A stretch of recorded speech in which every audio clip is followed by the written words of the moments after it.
চট্টগ্রামের আনোয়ারা উপজেলার চাতুরী চৌমুহনী এলাকায় ভ্রাম্যমাণ আদালতের অভিযান চালিয়ে বিভিন্ন অভিযোগে ৫ জনকে মোট ৩২,০০০ টাকা জরিমানা করা হয়েছে।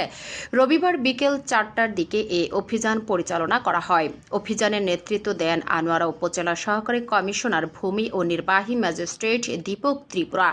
এ সময় আনোয়ারা থানা পুলিশ ও ট্রাফিক বিভাগের কর্মকর্তারা সহযোগিতা করেন।